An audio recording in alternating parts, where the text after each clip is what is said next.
Morning, it's September 2nd. I didn't get on to do a video yesterday, just too hectic.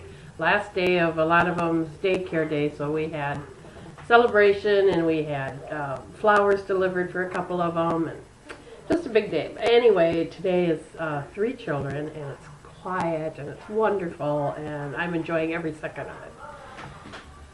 Woke up at 4:30 yesterday morning, could not get back to sleep, just too much going on in my head. And I never even got a nap in for the rest of the day, and then I had to get my hair colored last night at 6:30, so that went till 8:30, and then I didn't get to bed till 11, and I still was up at 6:30, so I feel pretty good today. I told you that I was kind of fighting this sugar demon in me.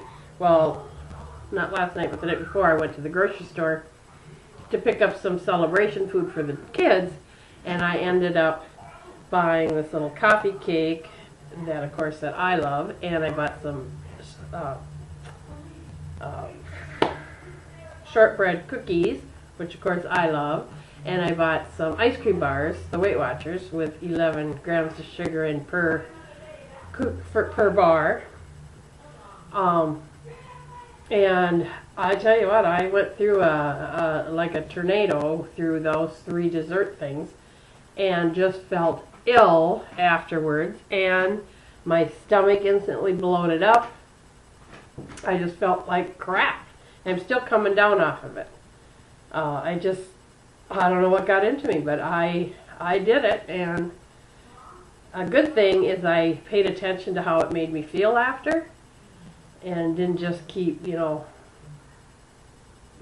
I actually did when on my way to bed last night, I threw the rest of the cookies in the garbage, and I think I do have 2 ice cream bars left, which I think I'm going to throw, because I don't need them. Nobody needs them. And I should have gotten a big bowl of watermelon and did that for the celebration for the kids instead of all that sugar. But live and let learn, huh? That's why they call it a journey, because we learn all the way through.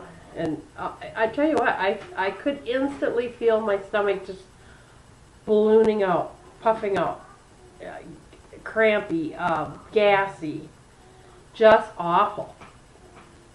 So anyway, yeah, so today is the 3rd, and I'm starting over again. I had a slice of whole wheat toast this morning with peanut butter on it. And now I'm not sure. I've got some lettuce left for lunch. I think I'm going to make a nice salad. And then I've got all my stuff to make salsa, so maybe if I get hungry in the afternoon, I'll have a little serving of chips and salsa. And then I think dinner tonight we're having hot dogs, which if I just have them cut up, it's not so bad because I won't have the bun. And because I'm having my I had my carbs in my toast. I maybe can get 1 bun if it doesn't have a lot of sugar, and I'll have to have them get a whole wheat bun. And that's it. I probably still have some lettuce left to make a salad tonight because I've got to use that lettuce up. So just keep plugging along, I guess. But the gal that does my hair, she had her son get married this last month, and she'd lost a lot of weight. So I was talking to her about, what she did. She, along with me, is what she really started watching her sugars, because I had mentioned it a while back about sugars, and so she started watching her sugars. Of course, she was a sugaraholic. I mean, she loved sweets. So by giving those up, you're going to lose weight. I don't keep sweets in the house a lot, so mine was more hidden sugars. But anyway, so she's lost a lot of weight, and she said she weighed herself a long time ago, so she knew what her number was. And she said, I never got back on that scale. She said, because if it's a lifestyle change, that number on that scale shouldn't matter. You shouldn't have to run your life by that number on that scale. She said, I just felt like I needed to change my life. I needed to change my eating habits. And by doing so, the numbers should go down, but I don't need that to validate what I'm doing. I should be doing this because I want to. It just really, made a lot of sense to me that I let that scale dictate my life so much. And instead of just doing what I know works, which is the sugar, low carbs, that number will go down whether I get on that scale or not. And if it doesn't, fluid, whatever. But if I do truly do what I'm supposed to do and change my life to do that, it will come down. And a good example, which we were talking about, was when I went on vacation. I had only gained, 3 or 4 pounds. Now, if you knew what we drink on vacation, so, I mean, we enjoy our alcohol on vacation. So, that is not a lot of weight. And, I think it was gone by Wednesday. So, that shows that what I ate did not make me gain weight. It was because I just kept eating like I've been eating. I didn't buy a bunch of sugar. We're going on vacation. Let's load the freezer up with sweets and ice cream and all that kind of stuff. And I didn't, for our hors d'oeuvres and our snacky food, it wasn't a bunch of sugar-laden crap. I had fresh salsa and fresh guacamole, and I made that pickle dip, so it's pickle ham and cream cheese, and I think we did stuffed mushrooms and a cucumber dip thing on a little piece of French bread. Just stuff that, it wasn't bags of chips sitting out on the table to be ate. So, and even that's better than a piece of cake. But so it's coming, and I feel good about it. And I just have to really stop worrying about what that number is and just do it. Plain and simple. I know, and I've said it a million times, that when I get on that scale, it dictates my whole day. So I'm thinking of maybe going to a once a month weigh-in.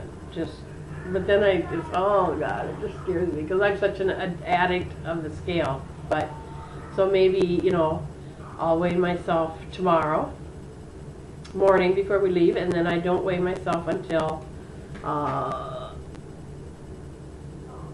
October 7th would be the next Friday, first Friday of October. Wow.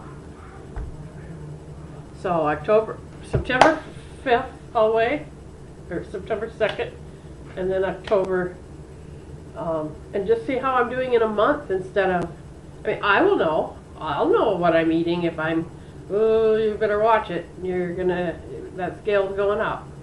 I bet I can tell before I get on the scale 99% of the time what that number's going to say. I say it in my head before it pops up, and almost 99% of the time I know what that number is going to say. I can tell by how my stomach feels. If it's 263, if it's 261, if it's 259, you just know it. I can tell by the way my rings sit on my finger. I can tell. So that's what I'm going to do. I'm going to weigh myself tomorrow, and then I will weigh myself the first Friday of every month. And I'll just see if I can break the scale addiction and just start living the belly fat cure way. Just stop obsessing and just do what I need to do. And that's less sugar, less carbs, and eat healthy. And get more vegetables into my life. I keep talking about that too, and I've got to do it. And she likes vegetables, and we were talking about vegetables, and I was saying, my husband doesn't eat them, and so I let that dictate my life. I should be worth making vegetables for myself. I'm not even sure if I like half of them. I don't know. And I'm not a good cooker of vegetables because we don't make vegetables a lot. We can make mushrooms and tomatoes and onion and that kind of stuff, but I'm talking vegetables. I love the roasted peppers and onion and all that stuff on top of my sister's salad, so I've got to make that again. So I just need to start doing it for me and not worry about anybody else, just me. So for the next year, it's all about me. I'm not going to worry about if he likes vegetables and use that excuse, he doesn't like them, so I can't eat them, blah, blah, blah. Excuse. Just, if if I buy a green pepper, then I need to eat that green pepper, whether it be on a salad or roast it up, or with some onion and garlic, and I know I can do it. And then I thought, I could make batches too. I could make a batch of whatever it is, and then a Ziploc baggie it, and it's going to last a good week or so. So that's my goal. And if I eat that kind of stuff, it's more filling, so it stays with you longer, and then you're not looking for that crap. And no sugar. No sugar. I'm not eating any sweets. My brother's a diabetic, and he can't eat a piece of cake because it's in the house, or if there's cookies in the house. He can't just say, oh, I'm just going to have it today. He can't. He doesn't have that option. So do I want to keep eating this shit and wait until I am a diabetic and then I have no choice? So I don't. So that's enough. That was my scolding for the day. All right, go enjoy your coffee and the rest of your morning. And I only have 3 children today. Just listen. Blissfully peaceful.